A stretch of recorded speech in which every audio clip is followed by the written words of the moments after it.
it's like a race or something like that. Like you got to We're- just come out, just spit and fire. We're losing time already. We kind of fumbled to start, and now we can't. This podcast is already fighting for third place. Well, there is that. But we're not all the time. It's better than last week's, right? That was a joke. That was like a me. Yeah. So, Did you leave how's your the sound, sarcasm? yeah, it's coming. Your sarcasm is coming through very, very like a bell tone commercial. Yeah, well, it's what I do. It's the closest thing I have to.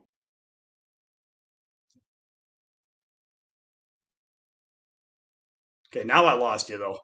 Now I can't hear you. Whoops. Yeah, I don't know. Sarcasm is the closest thing I have to a personality, and sometimes that's good enough. So, Yep. Well, It'll carry you a long way. Hey, yeah. Who's in the? Let's see some chat. Who's tuned in? We're excited to have you today. yeah, we're gonna do kind of a fun show today, I think, or maybe we're not gonna do a fun show. Who knows? Since it's just Demitrius and I, we are going to just kind of chat about coaching and teaching and pool in general, and maybe somebody in the chat can get us triggered, and we'll go on some big rant about I don't know, handicapping or something. What do you think? Careful. anything but that. Anything but that is anything is fair game to talk about, except for exactly handicaps. Hey JD, Hey GQ, thanks for tuning in. So, Yeah, but first thing, I'm sorry. Go ahead. You were going to say something. Well, I was going to ask you how your coaching went on Saturday. It was what, 12 hours? So yeah. So I had a cool session. It was the first of this ilk. What happened is I do 3-day boot camps is my primary coaching service. People, for those that don't know, people come to Minnesota, they stay with me for 3 days. We do one-on-one training for 3 days, very, very custom one-on-one. And then and it's, there's teaching and there's training. There's teaching is where you give people information, whether that's here's a certain technique, or here's how the cue ball works, or here's a strategy, or here's where your game needs work compared to other skills you've already developed very strong. That's kind of the teaching part, which is good. But then there's like the training part, which is actually getting on the table and practicing until you develop those and start seeing a transformation in your game. And, there's a lot of instruction out there. Some of it's information overload. Anyway, the point is a lot of my boot camps, it's like a hybrid. I do a lot of teaching, but I also do a lot of training. That's what these 3-day boot camps are. One of the challenges, though, is that even after these 3-day boot camps, there's still work to be done, right? Part of it is just getting people started on the right path. And so then I had some students that wanted to do a refresher. I had some people want to do a second boot camp, and I was like, man, I don't want people coming back. And this is supposed to be like a one-time life experience. I don't want people coming back every 2 years. Long story short, it evolved into where 6 people wanted to get together in a group and do like a group follow-up, just to kind of actually do training more than teaching, and refreshing the concepts and getting to know each other and working together again. I also have this private Facebook training group where all these guys we're kind of training after their boot camps. We do some training anyway. So they wanted to get to know each other. So we had 6 people come into town last Thursday night. And then Friday, Saturday, Sunday, we trained together.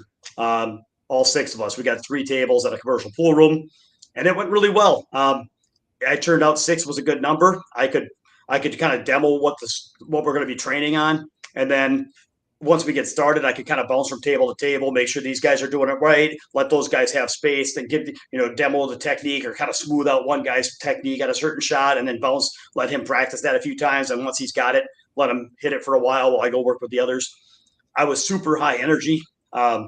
I didn't realize, 12 hours. I was running around, shouting over my shoulder, "Oh, good shot, Jeff," and then bouncing over here and high-fiving somebody, and then smoothing out somebody over here and kind of explaining something here.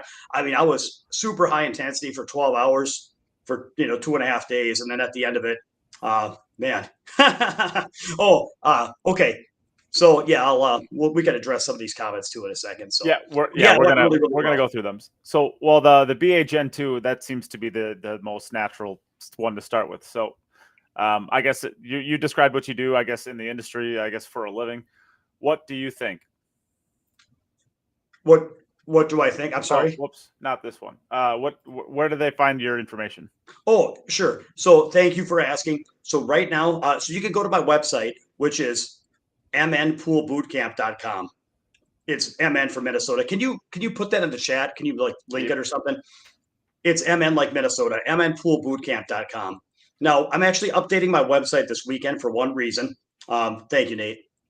There's so currently I am booked for 2022, which that's fine, but I'm doing a little bit of a waiting list for 2023, meaning the people that reach out to me and say, "Hey, I'm interested." I'm gonna once I have a certain number of spots I open up for 2023, like I'll probably open up the first half of the year first, and then before I post them on my website, I'll just reach out to the people that have asked me to come train with me first. That way, I want people to have a chance. The other thing I'm doing to try to kind of help meet demand is I'm going to I'm encouraging, I'm still doing one-on-one, but I'm encouraging two-on-one.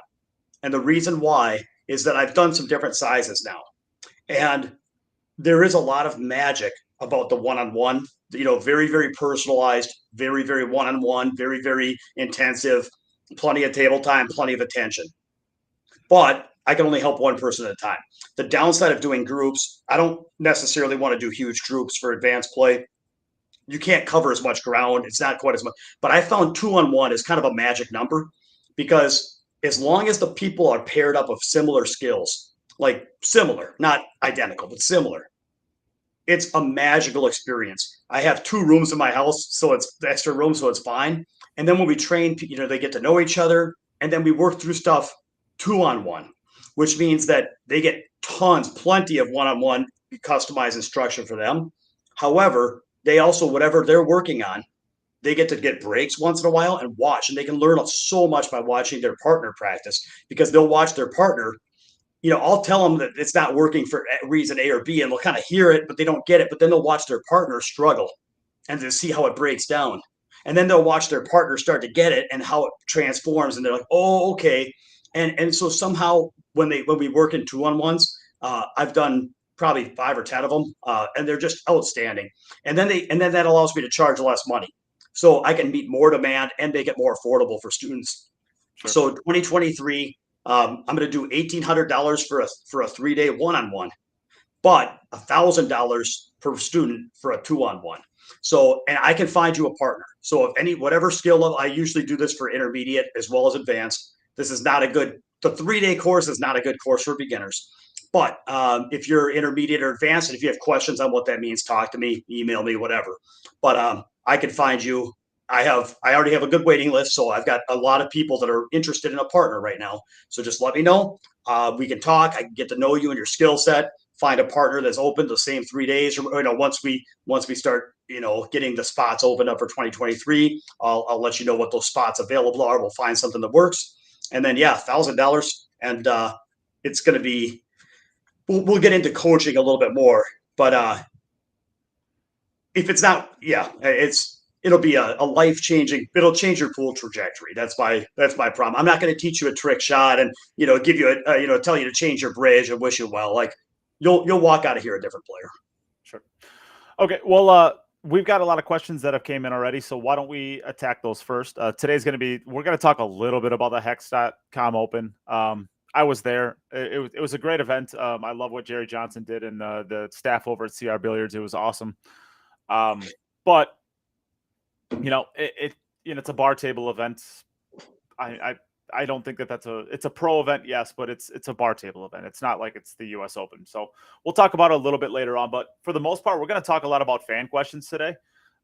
So if you want to get your questions in, Demitrius and I are here. We're just going to talk basically pool today, so you guys can decide what we talk about. So we're going to start with Delane.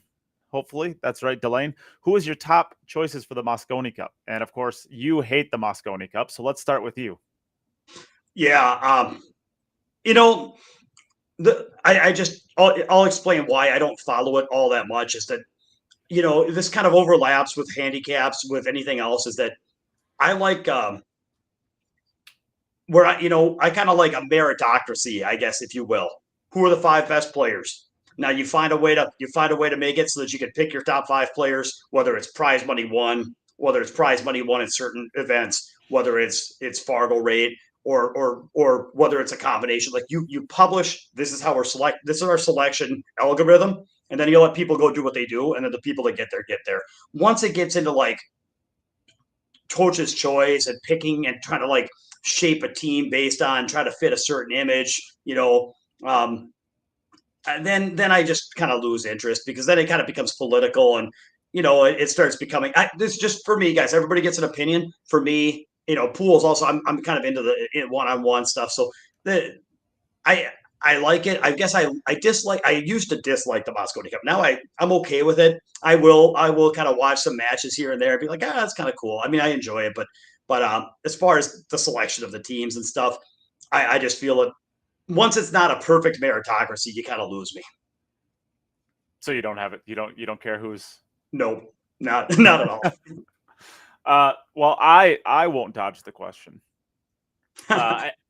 Every year for me, there's obviously the two obvious, so Shane and Skye. I mean, that kind of goes without saying. I think Oscar deserves a shot this year. Now, from there, we start getting really, really thin, because, you have your obvious ones you have your obvious best players like Justin Bergman, who hasn't left a 1 mile radius of his house in a year and a half. So Justin Bergman to me is out. Billy hasn't been playing anything, even though his ban has been lifted. He hasn't been playing anything. So it's hard for me to say Billy. Tyler's been struggling this year, so it's hard to think that Tyler deserves the opportunity. Chris hasn't been playing anything recently. So then you come to the players who are playing a lot, and you got Shane Wolford, Greg Hogue, Nick DeLeon, players like this. I guess if I'm picking the 5 best players that would actually play, because I don't think Justin Bergman would play even if he was picked at this point, I guess I'm going to go with Shane, Skye, Oscar, Billy, and Tyler. That's who I like. I think that'll give us the best chance. I think we're still up against it, but I love the Moscone Cup. I'm going to be there, and if we get blown out, I'll just drink more. And if we win, I'll also drink more. So seems like a good reason to party. You're either partying to forget or partying to celebrate, right?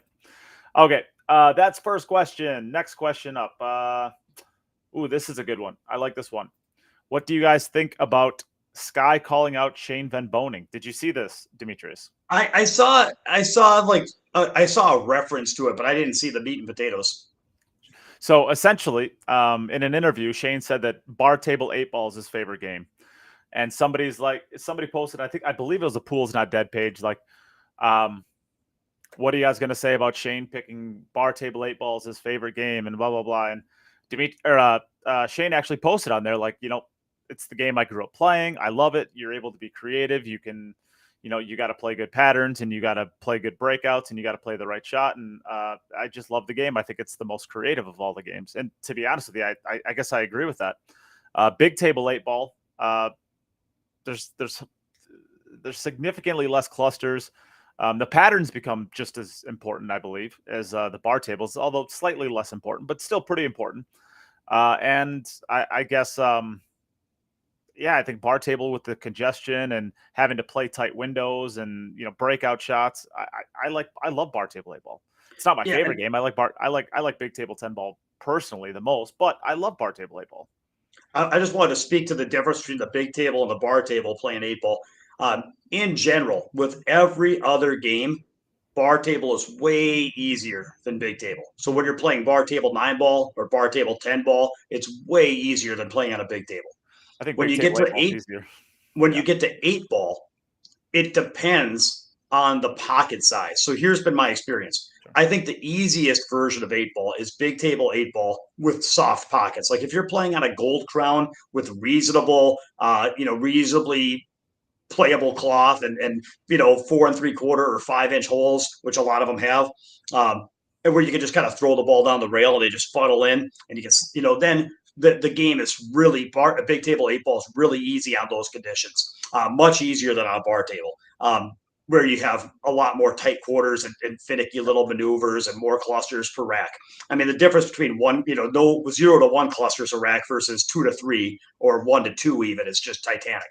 However, I have played some big table 8-ball on my table, which is a diamond with very, very worn cloth and stingy pockets. And I would say it's actually harder to run out than a bar table just because it's all you got to do is have one ball that looks like it should go down that doesn't. And it's like, well, yeah, you had more room and you got shape, but if you can't put the balls down, then, so anyway, I'm just saying there is a point at which if the pockets are real tough, then it could be similarly challenging to a bar table. But in general, I think bar table 8-ball is tough. It's the only game in general that the bar table makes it tougher. And I do think it's an awesome game.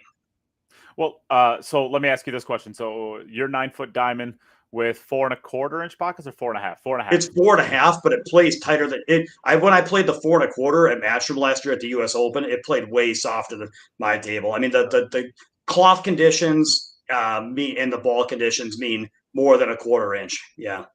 So let's say the same exact bar table with the same exact conditions, as much as you possibly can. Do you think it's easier on a bar table or a big table? I think it's a push. I've played on some pretty tough bar tables, the diamond bar tables with the kind of like what we competed on in that last Wisconsin tournament. It's kind of tight pockets with real pingy rails where it's hard to control the speed on stuff. And if you get a little bit too much angle, now you're losing your cue ball with no lanes to travel. Yeah, I've played on some pretty tough bar tables, and I still think that it's just there's so much less distance and pocketing is so much easier that it's about a push. Yeah. Sure. Okay, so what do you think about the Skye calling out Shane? Let's get to that then. So what did he say exactly? So Shane says it's his favorite game. What did Skye say? Yeah. So Skye said essentially, I mean, with context kind of getting moved around here, Skye I believe it was Ashley, his fiance, that said, is it fiance or girlfriend? I think they're engaged. Oh my God, I don't even know. All right, so basically, Ashley said, "Does this mean you'll play Skye a bar table 8-ball?" And Shane said, "Anyone." So now I guess that's it. They said that Ashley asked if Shane will play him, and Shane said, "Sure, anyone." So do I think it's going to happen? Probably, I do. It won't be I've actually talked a little bit to Shane about it. If that does happen, I would like to try to get it to Wisconsin, if possible. But it's not going to be happening this year, no matter what. The player schedules are too hectic. So hopefully early into next year, it'll happen. What do I think about it? I didn't think that Skye would get blown out as bad as he did playing bar table 10-ball in Oklahoma. I think he lost 150 to 113. Do I think that 8-ball tightens it up 37 games? Probably not, but I think it's going to be super closer than 150 to 113. Well, I think that it's an interesting thing. There's matches where one guy is just you can't really see how one guy's going to win, and you're like, yeah, I don't even see a path to victory. But then there's matches where you can see a path to victory, but it doesn't mean you don't have a pick. I see paths for victory here. When Skye played Dennis 10-ball on a bar table, he showed that he knows bar table pool. I've grew up watching him play, in Beloit and winning bar table championships against, Shane and Alex and other people. So I know Skye's best game is the bar table, and I know that he's already an elite level player that can play amazing bar pool. And if you had to pick top 5 bar table players in the world, or even top 3, I think Skye is probably in that top 3 to 5. So then the question is, okay, but then the thing about Shane is that, when he played Dennis at 10-ball, it's like, well, Dennis didn't grow up on a bar table. That's not his best game. And that kind of neutralized some of Dennis's advantages. I think with Shane, I think that he can match Skye on bar table knowledge and prowess. And then I think he's got 2 big edges. And one is the break. I know Skye breaks really, really well. Again, when I say it's an edge, I'm not saying Skye's not amazing. I'm just saying, I think if you had to pick who's the best bar table 8-ball breaker in the world, you'd have to show me video footage of somebody else to convince me it's not Shane. I think Shane can generate more balls on the break with more control on average than anybody I've seen. What do you think about just that piece? I push back on that so hard. I think the bar table 8-ball break is like, especially at the pro level, there is no control. There is absolutely no control at all, because by the end of it, like you just end up whacking it as hard as you can. You're breaking it 27, 28 miles an hour. And all you're trying to do is make 7 balls on the break. Well, when you're hitting them that hard, the balls are flying around that fast. The cue ball is getting kicked every single time. And that's assuming you even control your cue ball to begin with. Like I watched a ton of the especially Roberto Gomez and Shane, because when they broke the balls at the Hex.com last weekend, like you heard it. Like you're like, oh, okay, yep, that's Shane or Roberto, and you look over and they're watching the cue ball fly all over the place.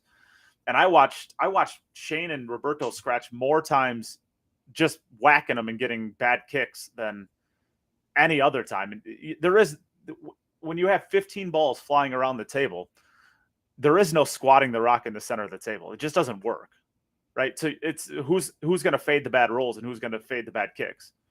But I don't think that there's a huge advantage. I mean,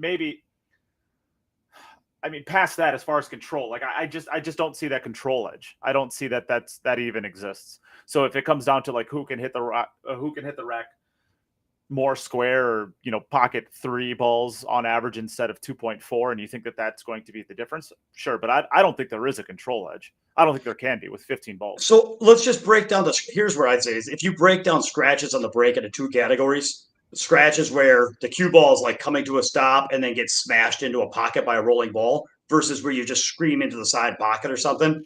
I just think that if they played a race to 100, I think that if Skye scratches on the break 3 or 4 times more, and you look at how many racks they run per average inning, I think that could be a big advantage. That's it. I just think I think Skye is going to scratch a few times more than Shane. That's it. That's all I'm betting on. And then in terms of like the after the break, I just think that I think that Shane is, he's in form, man. He's in form. He just won a world championship. He made the finals of a major. He's hitting the balls great. He's competitive. I'm not saying there's not a road for victory, but I just think that if they play, I'd have to give a big edge to Shane. I mean, I think he's got a breaking edge. I think he's got a striking edge. I think he's got a confidence and experience edge. And I just don't see anything that he does. I don't really know what edge. Is there an edge that Skye has that Shane can't duplicate? Because I'm saying Shane's edges are very, very small, but I don't see any to go the other way. Well, I will say that I think Skye banks the balls and jumps the balls better than Shane. Okay, I do think that's a big deal. Just on a bar table. I don't know if that makes I don't know. I think that Shane has a small edge, but I could see Skye winning. Yeah, I think they both play their patterns good. Plenty good enough. I don't see that there's a huge on a bar table. I mean, on a bar table, if you miss 1 ball, theoretically that should average 2 racks that you lose by the end of the tournament. Probably average 2 racks.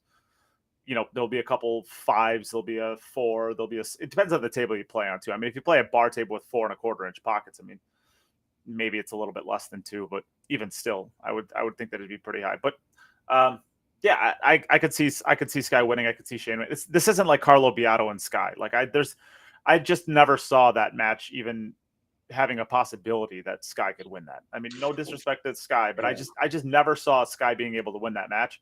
This is not that.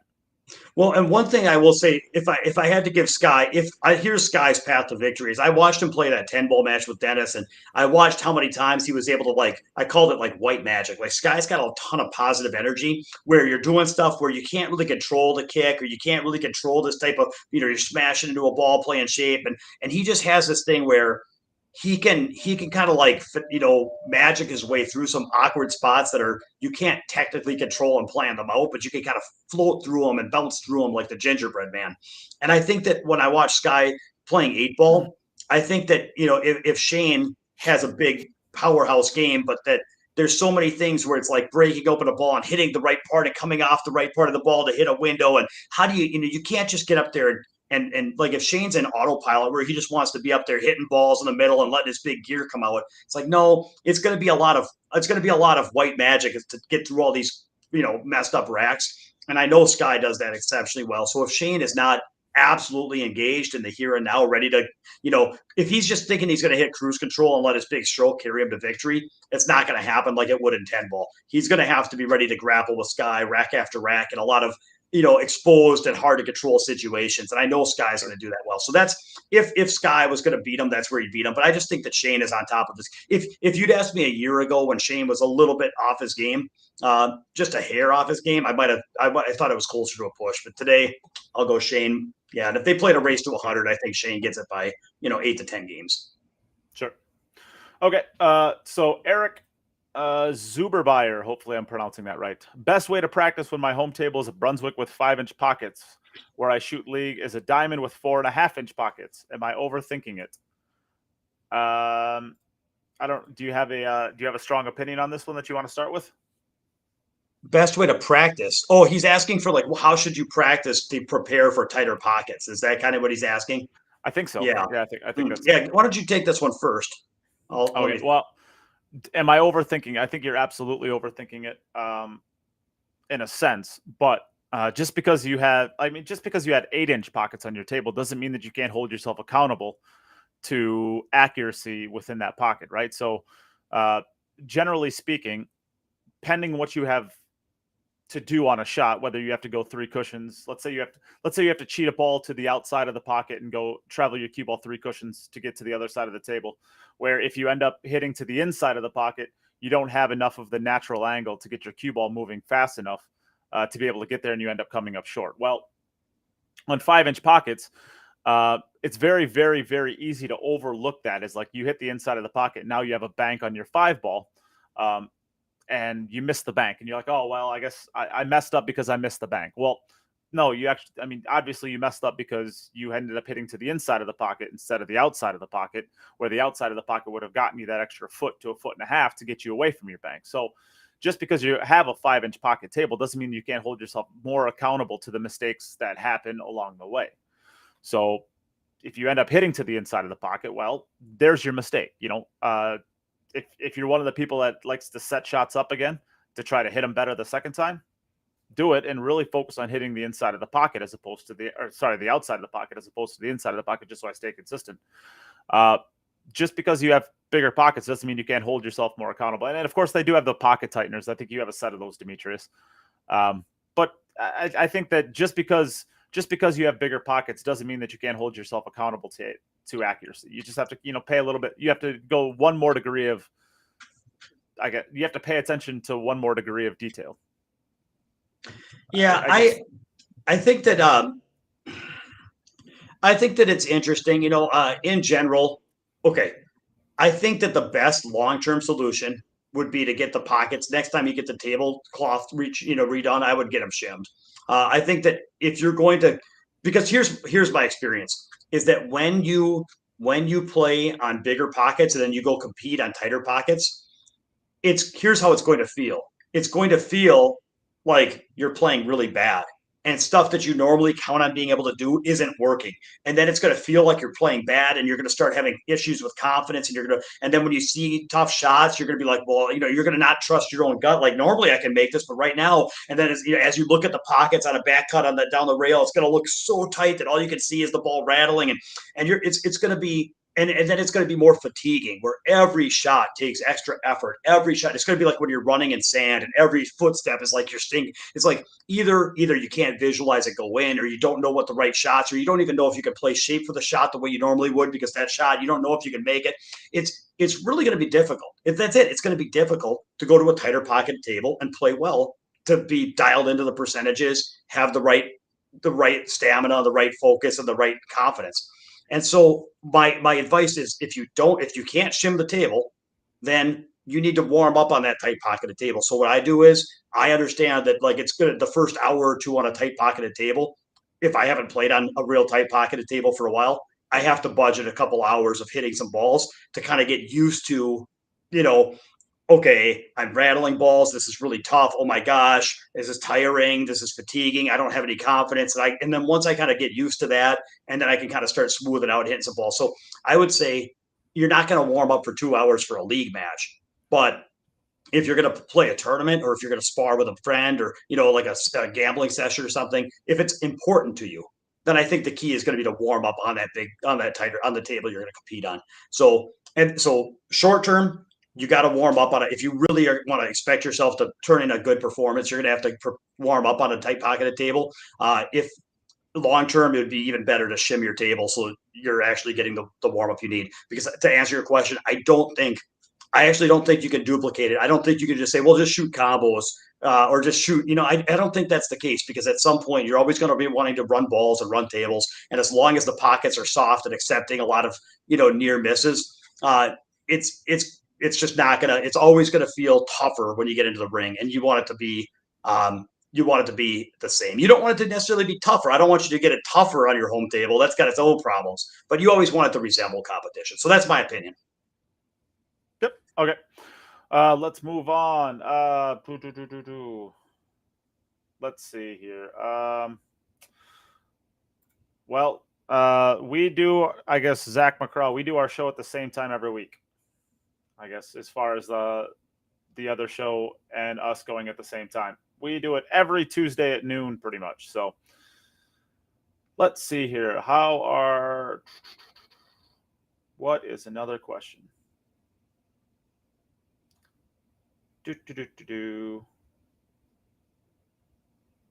What is this?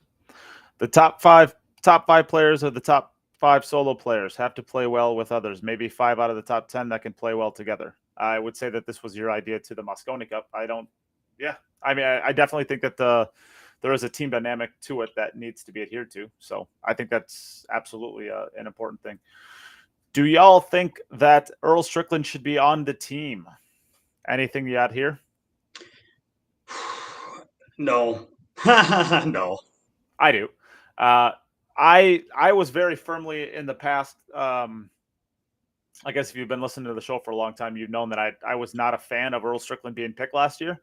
I kind of thought it was a gimmick. And I thought it was, I understand what he's done in his career, and I understand the resume that he has, and I understand that he's deserving of it, but I thought it was just a gimmick. But, I guess with talking to a few other people and just kind of sitting on it, the Moscone Cup is a gimmick, right? That's kind of the point of it. It's a gimmicky 5-on-5 US versus Europe. It's not designed to be the 5 best players. It's designed to be a TV show.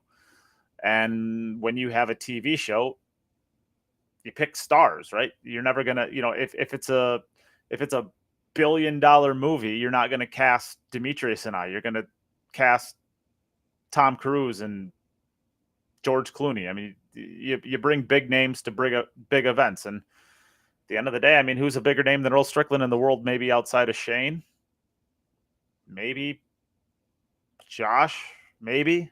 There's very few. So, at the end of the day, the Moscone Cup is kind of gimmick. It's a serious event, but it's a gimmicky serious event.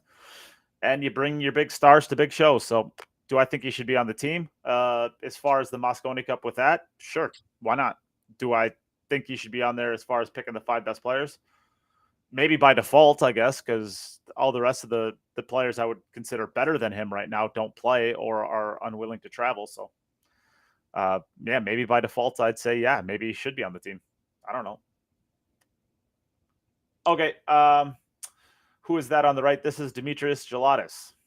He is the, professional player from Minnesota and 740-ish Fargo. Does MN Pool Boot Camp.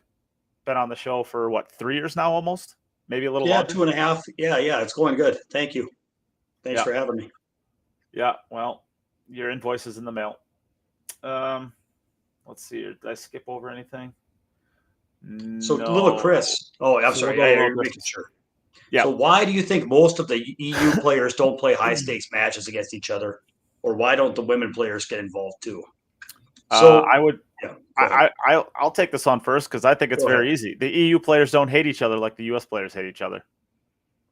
Right? They're all friends. They travel together. When you see my favorite social medias to follow is like Alex Kazakis and Dennis Graba and all the Polish players, because like when they're on the road and they're traveling, they rent a car and they just drive everywhere together. And then they post all these silly little posts where you got Mario, he and Dennis Graba in the back of a car, and they're like both asleep and they're like heads on each other. And they just post a bunch of silly stuff. They're friends. they're actually genuinely friends. They're not like rivals first. They're not competitors first. They're not like a paycheck first. They are friends first. And when you're a friend first, like, you can gamble. There's no reason you can't gamble with your friends, but it's really hard to gamble for $50,000 with your friend. I mean, that's just, I don't know too many friends that do that and are able to stay friends. And these people are friends. I mean, plus, I mean, that is my personal opinion on it. And then the real reason, or I guess another reason, is that gambling isn't really a culture there as much as it is in the U.S. It's significantly a bigger culture thing in the U.S. than it is in the EU, as far as pool gambling. Yeah, I think I think for me, that's the big one. Because I think there's a different mentality today than there was when I was a kid. When I was a kid, I mean, and even before I was a kid, going back to the 60s and 70s, there's a lot of road players, and they make their money playing around. There wasn't enough tournaments where anybody could win money playing tournaments. So in the 60s and 70s, cost of living on the road was cheap, gas was cheap, hotels were cheap, and there was a ton of bad players playing Tanarac at every pool hall, and every pool was real big after the Hustler came out. So the 60s and 70s, the economy was good. People could go around and pick up dead money, and then they were picking up money here, picking up money there. And so there was a ton of money coming into the top, the better players were picking up lots of money. And then they'd go through the back country and the smaller towns and, win $5,000-$10,000 over a few weeks or a month. And then they'd go to a bigger city and get in the ring against the top player and throw all the money in and go for it all and lose it all against the guy. And then the guy would give him $100 to get going again, and he'd start over and do it again. And they're popping pills and hanging out and partying it up on the road for, their whole lives. It was a big party. And that party was funded by all the dead money coming in from the pool halls and all the bad players that would just play 5 or 10 a game at bars and pool halls. So that was it. And so back then, so when people talk about like the players today don't have the heart as they used to, it's like, well, that's the dead money that used to be flowing into the game in a totally different rate. So fast forward to my childhood, is like when I grew up playing, it was all about who could you beat? Who could you beat? There was a pecking order. And the way that pecking order was established was you looked at a guy higher up than you and you say, hey, let's play some. And then they beat you and you go work on your game, and then you play them again and you try to get them to where they couldn't beat you anymore and they quit you, and then you were better than them. And so everybody was trying to claw their way to the top of the pecking order through these one-on-one fights where it was about let's see who can kind of get the other guy to quit. And it was like real macho Wild West stuff. Totally fine. That's just how it was when I was a kid. Nowadays, there's a different mentality, which is that, there's so many players that can play so well that even when you extend the race to 100 or 150, and because there's a few reasons this breaks down. One is you almost can't do it today. Back in the day, if Buddy Hall played Louis Roberts, they could play and have a decisive winner. But how are you going to have a decisive winner between Filler and Fedor? I mean, you saw Shane and Dennis play. Oh, they went hill repeatedly or whatever. It's like you're not going to get this. You're not going to get. They're just everybody plays so well that you're not going to get these. Hey, he's going to quit me and he'll never play me again because I'm just too good. It's like they're just there's too many really, really, really good players. And meanwhile, it seems like by consensus they've kind of decided, you know what, instead of having to extend these sets out to where we're going to play 5 races to 100 over 3 weeks, and really it's like, no, why don't we just let that stuff go and we'll just play tournaments? And then how we'll keep score is with prize money and rankings. And that's how we're going to keep score.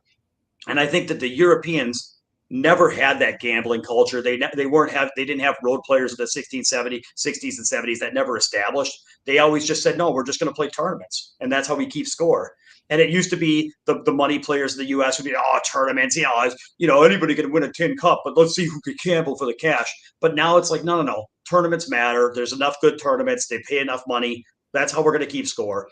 And little by little, the U.S. players, because the dead money's out of the game, the cost of travel, gambling is eroded.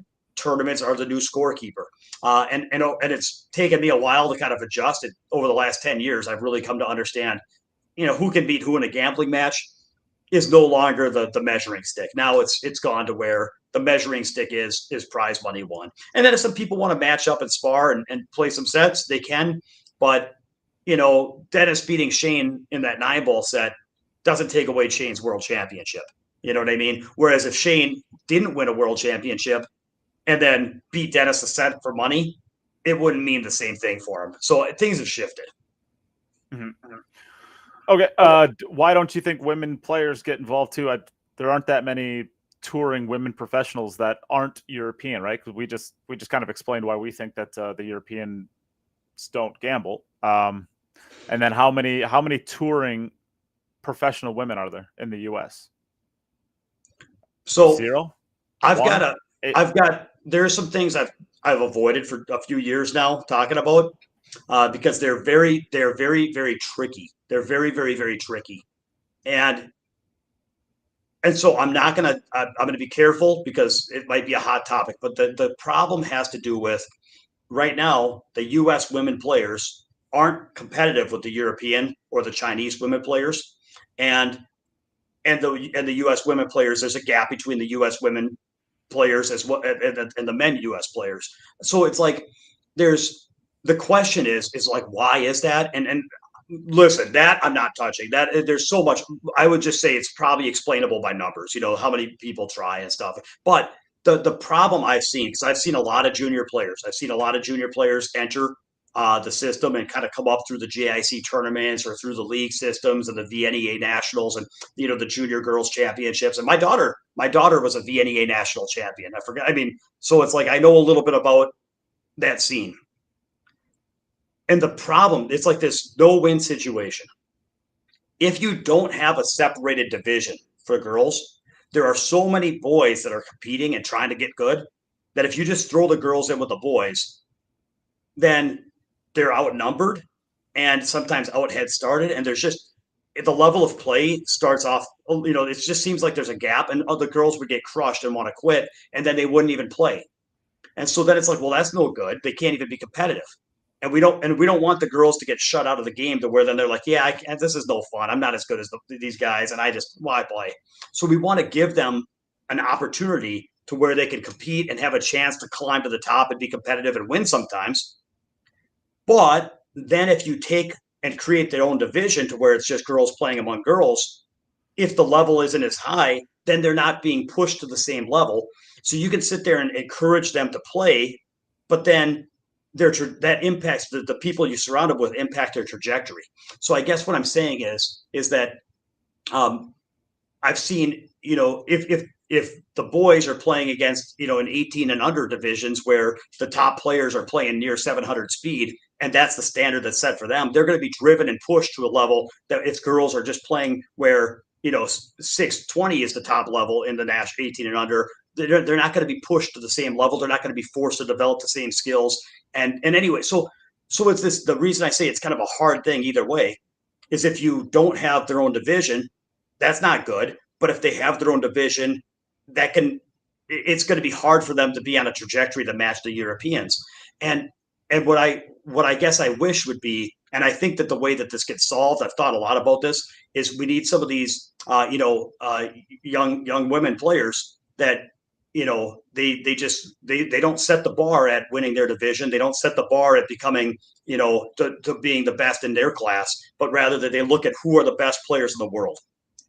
Shane, and I can point to some women too, some Ming Chen, you know what I mean? You look at I want some of these young upcoming, women champions to look at the best players in the world and say, I don't want to be good for my division. I want to be good at pool and I want to be the best at pool in the world.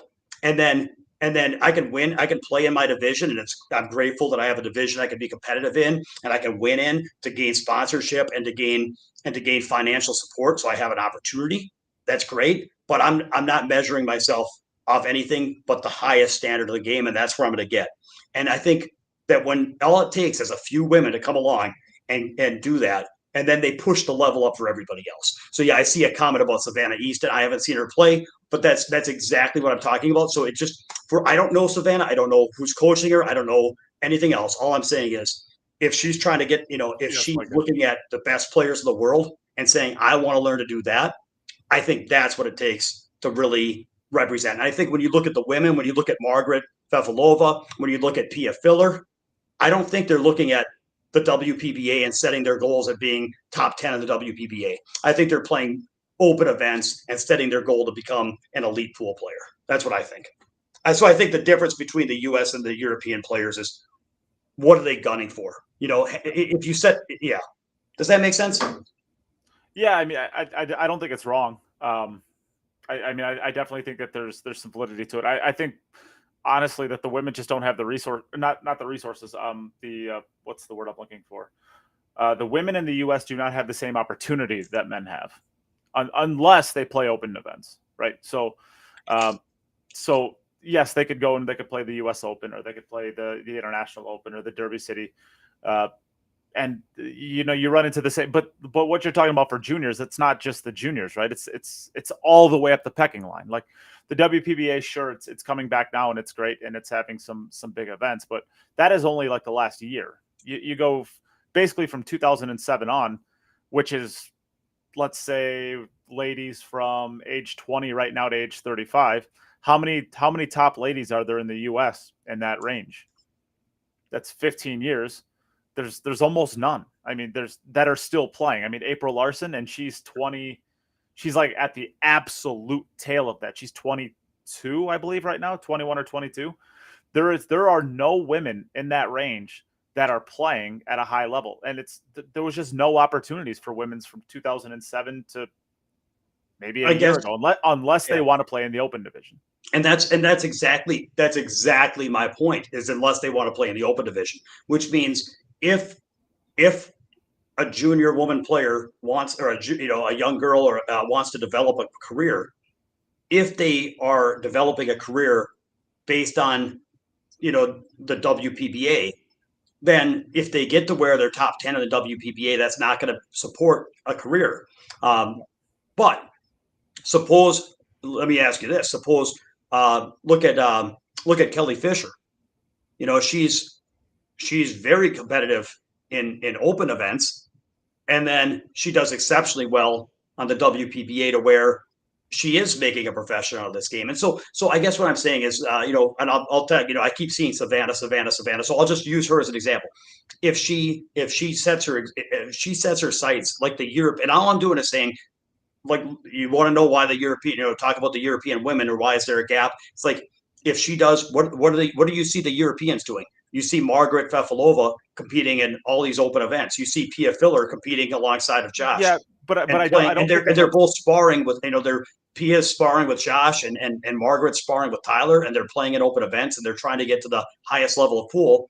And I think that then when you look at how they're going to do in the WPBA, I think that's going to result in different results than if they weren't to do that. So sure, but I don't think that's fair though, because at the end of the day, like, sure, would it be in a perfect world the ladies would play with the open, and that would be all great, and maybe they'd get to the point where they'd start competing, but like, you see players like Justin Espinoza.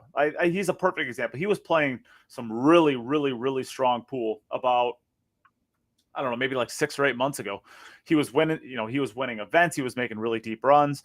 And then eventually, I don't know why, but he kind of just fell away. But that's the same thing that happens with all men. I mean, you can look back at, players like Devin Petit. He was making a huge run last year. He's nowhere to be found now. Justin Espinoza, even to a lesser degree, Chris Reinhold. I mean, he was making a huge run.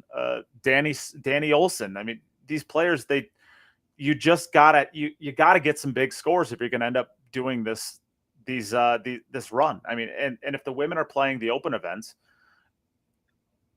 at the end of the day, like, it's just going to be financially really, really, really difficult. You got to get some really good sponsors in your corner, or you got to be scoring out of all of these tournaments, or you can't afford to go to a month's worth of events. You have $4,000 invested into it. So here, I'll try to answer 2 things. So the first thing is, when you talk about opportunity, it doesn't make sense to me that there's less opportunity for the women, because they can literally play in any event that the men can play in, except for the junior boys division. But like open events, they can play in all the open events plus the women only events. So if anything, they have more technical opportunities than the men. As far as the what you're saying, it's like, yes, they might not be competitive in the open events any more than like most of the men aren't competitive. It's not, they can't be, like, they're women, they can't be. No, it's like most men can't be. I'm not competitive in the men's open events. Like, I get it.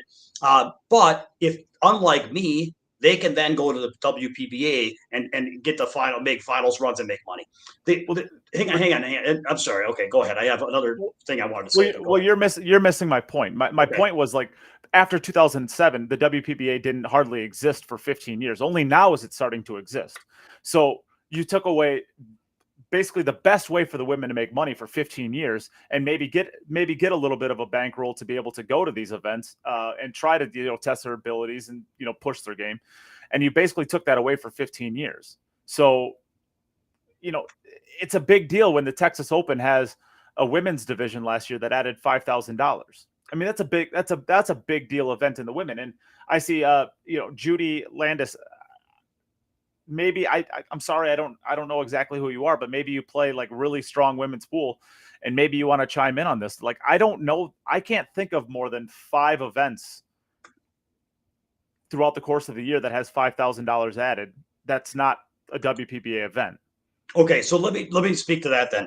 There's different ways to make money, and it's almost impossible for anyone to make a living actually competing in events. I mean, Justin Bergman can hardly he can't make a living that's a decent living going and competing in events. So it's not a unique thing. So what a lot of these players, so they've got a couple different ways they can go. They can literally be one of the top 5 players in the world. Shane, Fedor, Filler, Shaw. I mean, good for them. But if you're not exactly those guys, I mean, if you're John Morra, like, you're not going to win enough. I mean, you're not. John Morra can't make a living in the game just through prize money if he was going to support a family and things like that. So then you got to look at other things, which is like sponsors and support. And here's one of the things I wanted to mention. And I get what you're saying is they can't go out there and play in events and support themselves. But that's a similar problem to everybody else. I think what I would say is there's 2 phrases I don't ever use, and this is I'm not for everybody. I'm not a good coach for everybody. So I've had some really, really, really good success with juniors. I've also had some people I'm not the best fit for, because here's my stance. There's 2 phrases I don't use. I don't use the phrase for a kid, and I don't use the phrase for a girl. So if somebody's a 14-year-old boy, and that boy, I will speak to Hank the Tank, Harry, Harry Lennon. He's a good friend. I can't even take credit as being his mentor entirely, but I've helped. And last time we played, he broke and ran 3 racks of 10 ball on me on a big table. Like, he's playing very, very well. But I'm not saying, man, he plays so good for 14. Oh my gosh. It's like, look, man, he's 14. In 3 years, 4 years, he's going to be playing Fedor and Filler. He's got like 40 months. He's got 40 months to get, how good was Filler when Filler was 18? How good was Fedor when Fedor was 18? He's got 40 months to get the world championship caliber. And so I could sit there and applaud him and be like, hey, great job. You're playing really, really good. Or, and I do, of course, there's recognition and support, right? But you don't get to take your foot off the brake, and you don't get to set your sights too low. You don't get to set your sights and say, I just want to be good for a U.S. junior, or I want to be, good enough to, it's like you have to hold to the standards of the highest standards. And when I coach young girls and, whatever, it's like the same story. It's like, so this is where it gets tough, is that if a young girl is playing league pool and she shoots a stop shot and the world goes crazy and applauds and says, you're so awesome, you shot a stop shot. It's like, that's not, it's actually hurt. See, I feel like you want to encourage them, but is that encouraging them, or is that sabotaging their growth by setting the bar too low for them? So it's this weird, that's why I'm saying it's really, really tough. You want to encourage young girls, but you don't want to sabotage them it's almost like you're discouraging them without even knowing it by acting like they deserve a lower bar because they're just girls. And I know that's not what people are trying to do. Just like I'm not trying to. Absolutely is what they're doing. Just like I'm not trying to discourage them by saying, "Come on, you're not." It's like, but I just feel like I feel like when I was a young player as a boy, I'll tell you what happens when you're a young boy. Is everyone's like, oh yeah, you think you're good? Well, look at that guy. He could play really good. And that kid over there. And the levels are totally higher. And everybody, especially when I was a kid, it was like, no, you're never going to be as good as us. You're never going to make it. And I had to fight my way through all those people that were hating on me and trying to hold me down. And I got fairly good. But if everybody had just sat around and been like, oh, you're so awesome, and here you go. It's like, it's weird, man. It's weird to me. So I think that girls, there's no reason a girl can't play this game as well as a guy. I could point to what Saming Chen, in my opinion, when she's playing the game, I think she plays the closest to perfect pool of anybody I've seen, on a rack by rack fundamental technique basis. I love the way she plays. And we've got some amazing female players, women players that, are just stellar. But I think that if I could boil it all down, I don't feel it's about opportunity, because I don't think that the women's players in Europe have that much more opportunity. I think that it comes down to, we want to encourage participation, but we don't want to stunt their growth by lowering the standards. I think you're wrong there. I think the women. Okay. I think the women Europeans. I mean, every European or every Euro Tour has a women's division, right? Every European Championship has a women's division. All the national championships have women's division. Like I said, and I'm talking about the last 15 years. So I see Gordon Kerr says Allison Fisher is making a living from playing too. No, she's not. Maybe she is now, but she wasn't 10 years ago. And that's why it's such a big deal that she's playing pool again, because she wasn't playing for 15 years up until this last year. I mean, if you look at all the women that are like winning the tour right now, for the most part, they're either women that are over the age of 45, or they're Chinese or European, because the opportunity, what I'm saying is there was a desert of opportunity. Look at somebody like a Brianna Taylor. Do you ever meet Brianna Taylor, for example? No. Okay. So Brianna Taylor when I was in college, she was in college as well. And she was not playing even with, but she was really, really good friends with Sharik Sayed and Landon Shuffett. And she was playing maybe a ball or two behind those two. She was playing better than me, and at the time I was playing about 660 Fargo. She was playing a little bit better than me. So she basically graduated college from Lindenwood, and like I had a conversation with her. She's like, "There's nothing for me unless I wanted to." There was like 6 women's events a year. She's just stopped playing. She just stopped playing pool completely because there was nothing out there for her besides open events. Well, whether you're a woman or whether you're a man, if you're playing 670, 680, 690 speed, whatever it is, if you're playing that kind of speed and you're trying to make a living playing the game, you're not going to have a good time doing it, right? You're going to go broke. The same goes true for, look at, Oscar Dominguez quit for, effectively for a number of years. Mike DeShane doesn't play. Justin Bergman doesn't play. I mean, not much. I mean, if you look at our top U.S. players, most of our top, U.S. players, they can't, Rodney Morris. I mean, these guys, I'll tell you what, man, Mike Davis and, Gabe Owen and all these guys, like, there's nobody, I don't think it's fair to say they have less opportunity. Like, nobody has any opportunity in pool except for just a few people. But I'll tell you this, if a young woman like suppose Savannah comes along and says, I'm going to be as good as anyone in the world, and by the time she's 18, maybe she doesn't get as good as Filler was when he was 18, because that's an almost impossible standard to hit. But suppose she gets as good, suppose she hits 780 Fargo. Suppose she hits 780 Fargo when she's 18. Do you think that she's going to have a road paved to her with tons of opportunity? Do you think she's going to succeed? Because if the answer is yes, I'm not saying she has to be 830. She doesn't have to be 810. She doesn't have to be 790. But if she gets to be 760, 770, and then all of a sudden she's dominant on the WPBA and winning money in open events and locally, and has a ton of support and a ton of sponsorship and is famous and can like, to me, I would say, if you look at it this way, what Fargo rate does a woman have to hit to have a successful career paved for her versus what a man has to hit? I would say a man has to hit 800 to have any prospects of a career, and possibly higher. And I think if a woman came along and hit 750 or 740, that, I was gonna say, the person you're describing is Kelly Fisher, right? Yeah. Because she goes and cashes all of these WPBA events, and then she goes and plays in the open men's events, right? And then if you do that, and if you could do that at, why can't you do that at 17 or 18? You know what I mean? Yeah. What I'm saying is Kelly Fisher only has that opportunity, though, what she's doing right now, because the WPBA tour is back.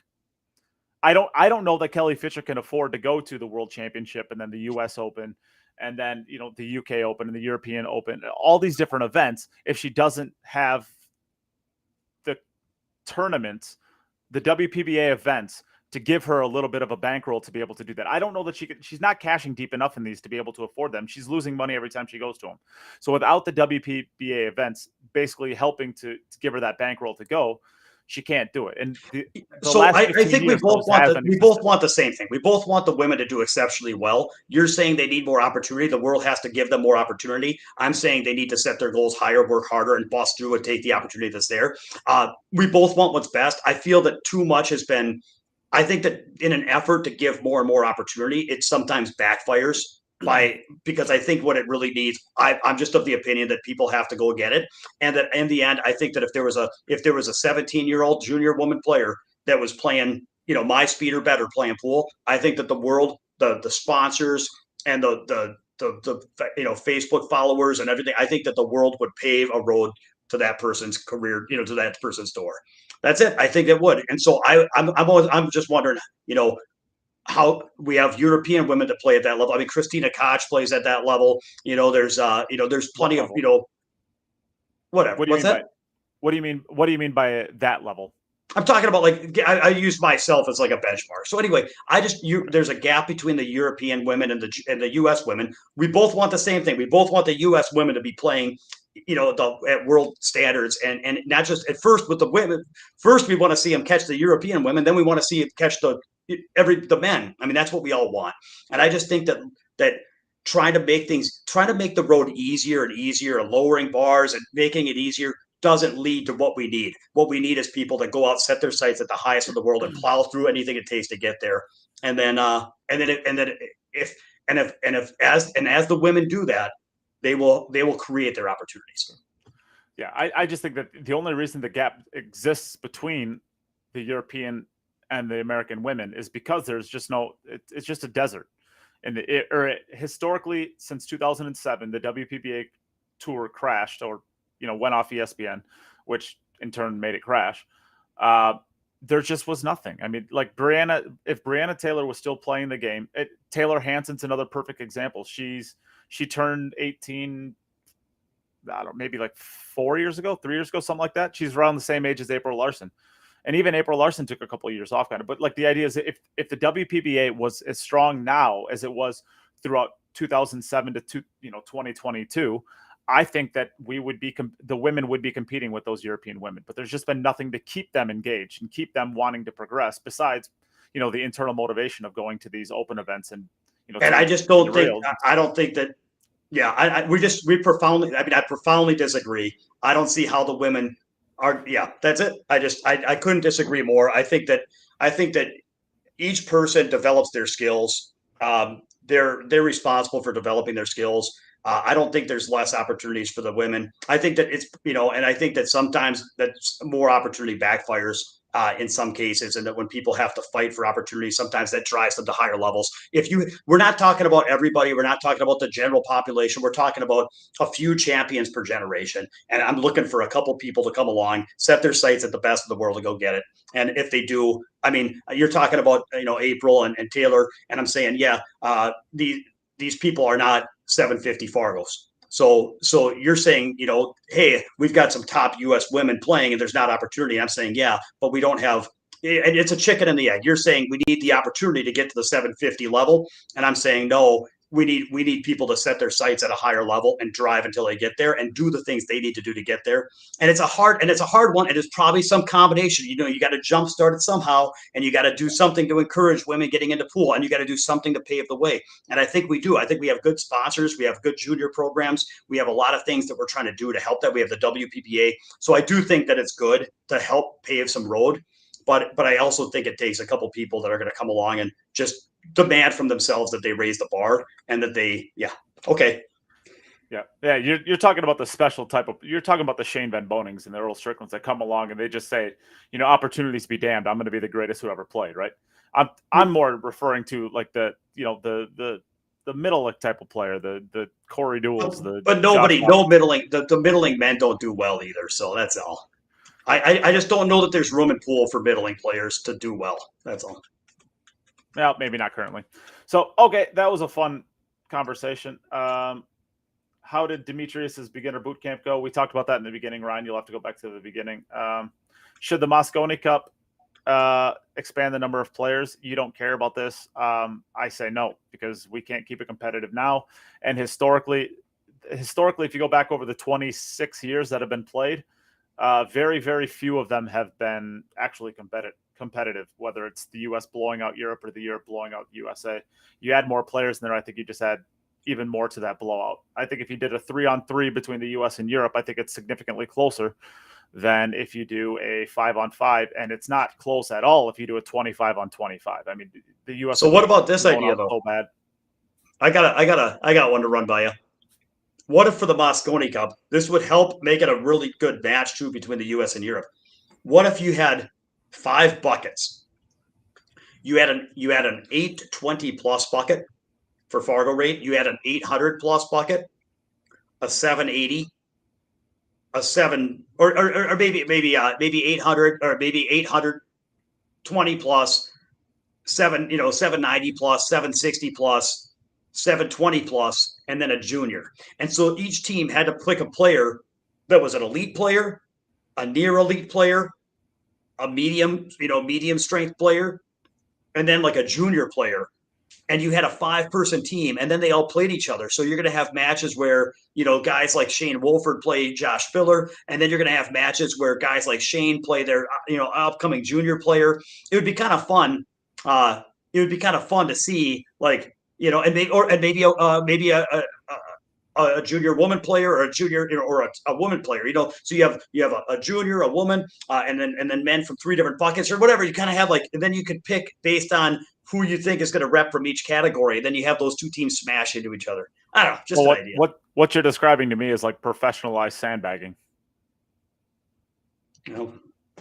I mean, how do you enforce it if Joshua Filler loses out to Fedor and decides, okay, well, I'm just going to go dump my Fargo for 2 months and I'm going to get into the 790 and under?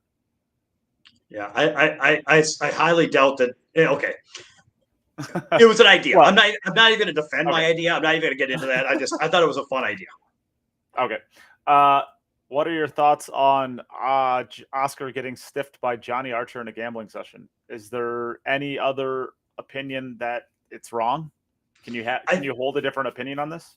I think that people do. I think that it's not that anybody thinks it's right, but I think what happens is people. There's a certain. So in pool, there's like a street credit, right? Where how you behave, you get a reputation, and the word spreads, and it's almost like there's a credit report that exists based on word of mouth.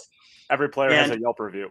Yeah, for sure. And so, but the problem is that a lot of times there's other gains that people make when they get to spend time or work with top players. So a lot of players, they get some clout, or they get some kind of like, hey, if suppose like I'm going to pick a different player, like somebody like, I don't know, I'm trying to think of it, Jeremy Jones. Somebody's like, so somebody could hang out with Jeremy Jones, and they're like, hey, I was hanging out with Jeremy Jones. It was so cool. I had Jeremy Jones over to my place and we played some pool. And there's like this celebrity status within the pool world where there's some advantages to hang, and then you can learn a lot hanging out with top players, and it's fun, and people like being around successful people. So there's so many good things that sometimes people are willing to overlook some really bad things, because it's like, yeah, but there's so much I can gain from just hanging out with this person and playing with this person, and I just or maybe they just don't want it to be true, or they just whatever. So I think that in the pool world, I've seen it to where people can do some kind of schmucky stuff sometimes, and other people will kind of be like, yeah, that's true, but yeah, whatever, we'll just, and to me, it's kind of not a thing. Like I'm at the spot where I admire top players for the work they put in and how well they perform. And if that top player is also a good person that I can, respect, then of course, there's most of them I respect, admire, and want to, if there's an opportunity to, share some table time or a good, road story, that's fine. But for me, yeah, it's pretty disappointing. It's pretty disappointing, and I don't need to bus drive anybody or slander anybody. So I'll just say it's a little disappointing, and it's enough to where I wouldn't really want to go on any canoe trips. Yeah, I mean, at the end of the day, I don't think anybody's going to say, yeah, Johnny should have done that, right? I mean, it's pretty obvious that who's on the moral high ground here. With that being said, you would like to think that you could give some patience to him trying to make a payment or trying to make it right. I know that he has sent $100 of the money owed. I don't think that Johnny's had a ton of money to begin with over the last 10 to 15 years, to the point where I don't think that he can pay back what was owed, at least not efficiently. And then when you have somebody who, maybe is struggling with money, who had money at some point in time, historically, they're not very good with it to begin with. So, I mean, I'm not absolving Johnny, but yeah, I don't know, man. I think that not paying something that you lose gambling is not that much different than stealing, because you would have got. I mean, basically, it's okay. So, what's the difference? Let's suppose we played for 5,000. If I lose and don't pay you, how does that not be the same as if I paid you the 5,000 I owed you, and then broke into your car and took it back? Like if I took it back, or if I paid you and then held a gun to you and said, give me $5,000, it's the same thing. I mean, it's a non-violent form of theft is what it is. And to me, there's like, and it's like stealing cues. People steal pool cues and sell them and try to, whatever. It's like, to me, it's the only difference is it's easier to execute. It's harder to steal a cue. It's hard to steal, from from a casino.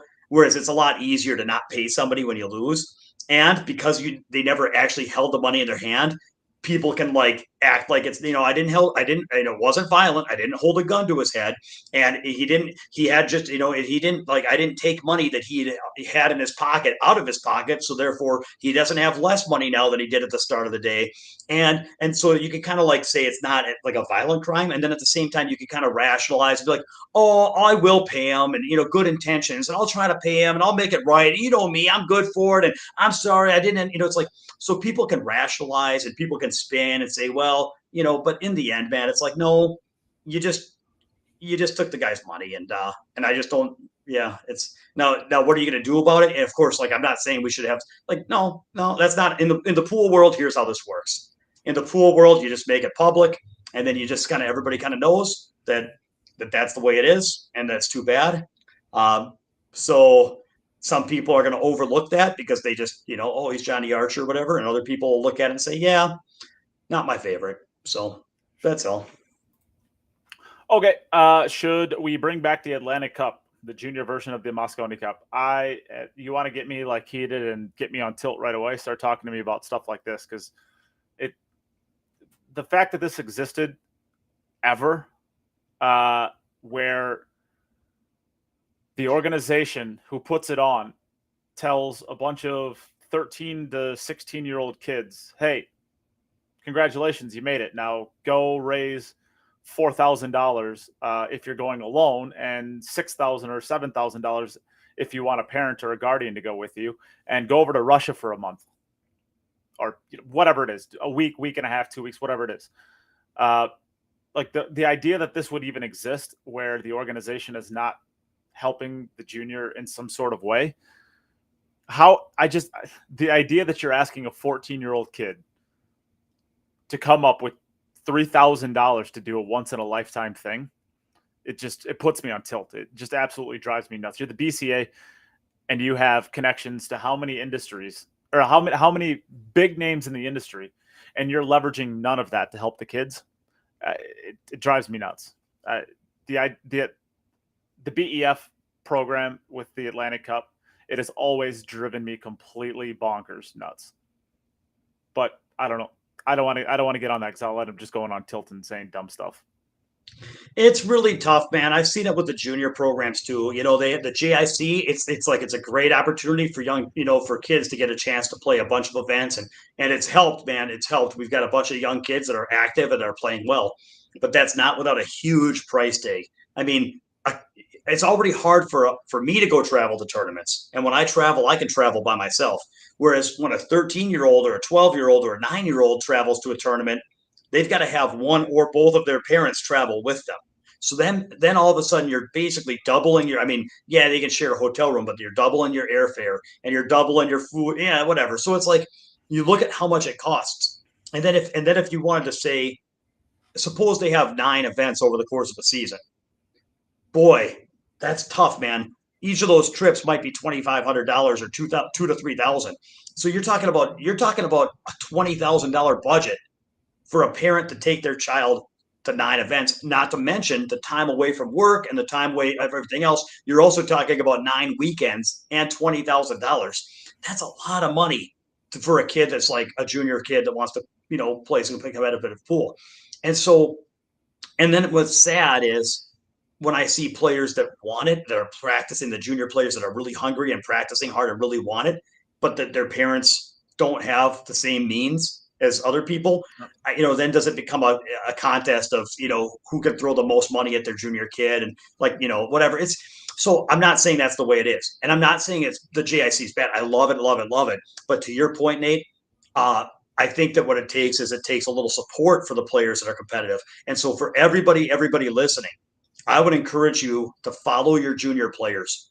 And I don't want money for me. I want money for the junior players. So I think it's not going to come from the sponsors. It's not going to come. I mean, it might, but I think it's really going to have to come from us. I think it's going to have to come from us. So I can tell you, I'm going to be doing some fundraising for 2 junior players that I'm a big supporter of. One of them, Harry Lennon, is going to, I want to say Nicaragua for the World Championships and stuff.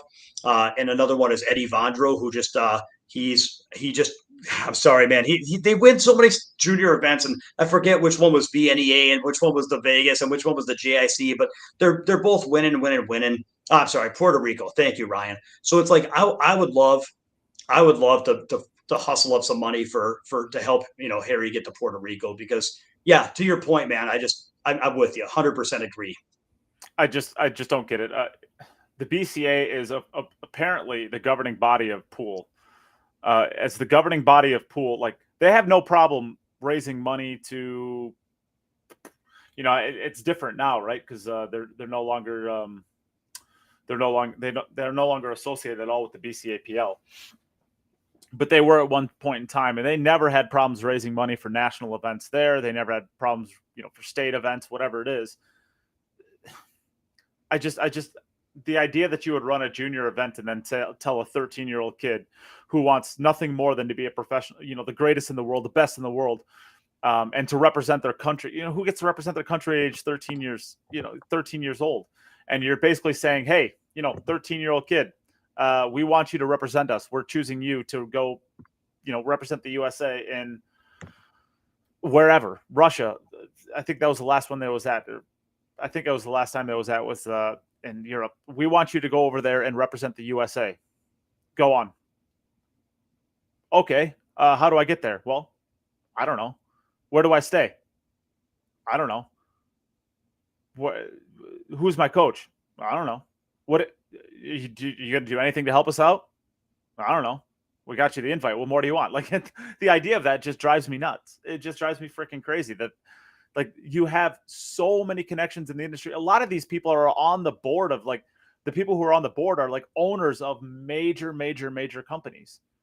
Like, that's part of the reason that they got there. And you can't figure out a way to, help them in some sort of way. I mean, obviously there's 6 kids, 6 adults. Let's say the average cost is going to be $3,000 per person. You're looking at 24 times 3. Do you think you really can't raise $75,000 off of 7 different companies donating a diamond table or a Predator Q or whatever it is? It just seems to me like there's opportunities that could have been had to help these kids get there. Maybe if they would have, maybe it would still be around. It drives me nuts. There's just so many opportunities. It just takes an organization, and there just never was any. So I guess let's move on from there. Are there any more questions out there? I don't see any more questions. So, Ryan Harmson mentioned a couple things. He mentioned a fundraiser for Hank and Kennedy going to Puerto Rico, which is cool. I'm probably going to do something on my end, not part of Queue It Up, just part of MN Pool Boot Camp. So I'll work with that. But then the question about the junior programs in European countries have an advantage because of their smaller size and shorter distance traveled for the events. And yeah, that's definitely a factor, as is the cost of living. I've talked to some people from different countries that have told me that the relative cost of travel, just compared to It's super cheap. It's how super far cheap. yeah, like, so not only is it just less distance, you can drive as opposed to fly sometimes, but just the relative cost. I think I was talking to a gentleman from Poland. It was telling me that, like, for somebody that made like 40, 50,000 a year, the relative cost of travel is very, very, very low compared to here, where, you're spending $2,000 per trip almost. It's they were, and some of these Polish players, and they might have even said it when we had Victor on, and when they were at that hotel and they had that robbery incident, but they might have even said it, but it was like they were shocked at how expensive it was to travel around the US. Yeah. So I think that's Yeah. definitely some truth, Ryan. I still think that there's always a blend, right, between how much opportunities afforded to people versus how much do they go get it. And but yeah, you're right. 4 years ago, the wife and I did 2.5 weeks in Europe. We went to London, and then we went to Bergen. So we flew to Bergen. Our cost from London to Bergen, Norway, was like 50 krones. It's like, I don't remember. I don't remember the conversion rates to the Norwegian krone. But I remember from Oslo to Germany, I paid in euros. And it was the weekend before Oktoberfest, because we were going to Germany for Oktoberfest in Munich. And the weekend before, it cost us 180 euros. The weekend before the Oktoberfest. So like the busiest probably flight into that country ever is 180 euros. It's only a one way. But then our flight from London to it was 80. It was 80 euros that we paid to get to London to Bergen. And then we had one more flight to Italy that cost 60 euros. I mean, Yeah, we're talking like a 1.5 hour flight, probably. A 1.5 hour flight from here would be from like here to, let's say, Newark. And I just booked one of those recently. A one-way flight was $300. That's like twice as much. I mean, and that we're not even talking trains. Like the trains are like dirt cheap. We actually got a train from Como to Venice in Italy, and it cost us 10 euros. It's dirt yeah. cheap. No, it's a shocking difference. The one thing I'll say that there's a lot of challenges with virtual tournaments, but like when we went through the COVID, not went through it, but like when COVID first hit and everything was shut down, we were doing some virtual tournaments, and you ran a few, the queued up VG9 and the VG10 and things like this. And what I will say is that there are plenty of things. It's not a dream world, right? It's not, everybody's got their own tables. There's not everybody's very good with technology. There's certain issues that make it very challenging. You don't see safety play. It's a different kind of game you're testing, and it's a lot of things that make it difficult. But one thing I can tell you is, if we had a junior or an adult, but let's just say the juniors, if we had a junior virtual competition with 30 players, the total travel expenses would be zero compared to 60,000 or more. So therefore, when you think about that kind of cost, of course, there's going to be a little bit of one-time camera setup or a little bit of a learning curve on technology, but it's so disproportionate that I think it's a shame that we've lost steam on the virtual tournaments and the virtual competition, the virtual training. I enjoy face-to-face more, and for what I do, it makes sense to do it face-to-face. I'm not doing 2-hour lessons. I'm doing 3-day lessons. It makes sense to have people come to me and share that time. But these days, as far as a lot of stuff can be done over Zoom, a lot of stuff can be done. And so I think that can be a really good direction to go to help create opportunity. If what we're talking about is how to help create opportunity for women, for juniors, I think that using this technology to overcome the travel costs and the size of our country could be a good tool. Sure. Yeah. Okay. Well, yeah, I guess we'll leave that one there. We have one last question that just came in. I think this will probably be our last one, unless it's a quick one. Do you think 8-ball tournaments with standardized rules will be popular with pool fans? I mean, who doesn't like watching 8-ball? I love watching 8-ball. Yeah, I guess it's hard. It's hard for me to know. I think that okay. I think that you have a product, an audience, and then you have your marketing. So as long as is, I think that what I think is important is establishing an audience and then having a good marketing to hit the audience you're trying to reach. If you do that, I don't think the product matters as much. So I think that you can use. I think that you can use 9 ball, use bonus ball, or you can use 8 ball, or what types of tables or what types of rules, or 3 point rule, no 3 point rule.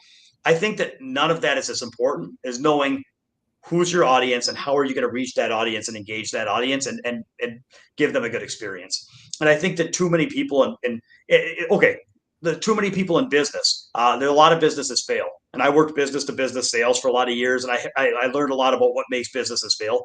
And what was interesting is I read this thing once where they were talking about the number one reason why businesses fail is that they don't understand that every business is ultimately about marketing and reaching the right number of people that need their service or product. So, for example, if a guy opens up a bicycle repair store or a bicycle shop, he sells bicycles. It's like, well, what do you do for a living? It's like, well, I sell bicycles, I repair bicycles. Okay, but if nobody shows up in your shop, you're going to go out of business. So, really, he's in the marketing business, letting the world of people that have bikes know that his shop is there to service them. And that's a big part of his business. And what this it was like an article. What this article said was people that look at that as a necessary evil. Like, oh, I hate that part. I really just want to work on bicycles. And I just once people are in the store, I really enjoy working with people and sharing my love for bikes with them. And that's great. But if they look at marketing as a necessary evil, and if they look at like I'll just pay somebody to do it for me, or I'll just hire a guy to put some stuff on Craigslist, or whatever. Like those guys don't do well compared to the people that are like, I am going to become a PhD expert at finding ways to get out there and let people know about my store. So fast forward to pool, I think that really, I think that you can take any pool game and make it work if you reach the right audience the right way. And I don't think there's a pool game well enough that it would automatically just work without a good plan to execute. I think sometimes I tell my students, I'm a very analytical player. We're looking at different angles and different patterns and stuff. But in the end, I always say a second best plan executed well will always beat a best plan executed poorly. And so in this case, what game we pick, as long as it's executed well, I think it's going to be more important than what plan we pick. I got nothing to add. At the end of the day, the pool nuts are going to watch pool, and the people who market their stuff well will turn non-pool nuts into pool nuts. So yes, yeah, I think that's. I don't know. I feel pretty good. Good. I've got another guy flying in tonight. I don't even remember where he's from, but he's flying in tonight, so I better go get ready. Got another boot camp. I had my day off yesterday. It's time to get back to work. So right. All right, sounds good. Congrats to Shane and John Morra for winning the Hex.com Open. The Pro Billiard Series was won by a player that I've actually never heard of before, Chen. So, Chia Chen, congratulations. Pretty cool. She looked like she was really happy. It was fun. I don't know. I guess maybe we should have talked at some point in time about whether the shootout is more exciting, or I guess the Predator shootout or a race to 9 is a better format, but maybe we'll save that for another day, because at the end of the day, there's a lot of back and forth going on online with this now that both the Predator Tour and Matchroom is kind of stamping their branding into, the pool world. I think it's heading somewhere. I just don't know where yet. So, all right, cool. Well, Demitrius, thanks again for joining. Thanks everybody for the questions today. Hopefully you had some fun with this. If you like this kind of format where, Demitrius and I just talked about it, there's not a ton that went on this week. The Hex.com Open, like I said, sure, bar table event. I loved it. It was fun. I was there, but it's a bar table event. I just don't think it needs the same coverage as, the U.S. Open or something like that. And then the Predator Canada Open. That was pretty awesome. But to be honest with you, because I was competing this weekend, I didn't really watch much of it. So I don't really have too much to say about that. And Demitrius didn't watch any of it. So No. we But, decided just to do this new format where we just kind of answered questions. And, maybe in the future, if you guys like it, we'll do some more of these. Maybe we'll come on and just talk about the things that piss us off, and we'll just go ham for about an hour just saying dumb things. That could be fun, right, Demitrius? Well, I wouldn't want to slander your own show on your show. No, okay, I'm just joking. I see what you did there. All right, Demitrius is no longer going to be on the podcast, so that's funny. That's good stuff, Nate. That's funny. All right, All right. take care, How everyone. about We'll see you I'm next good. week.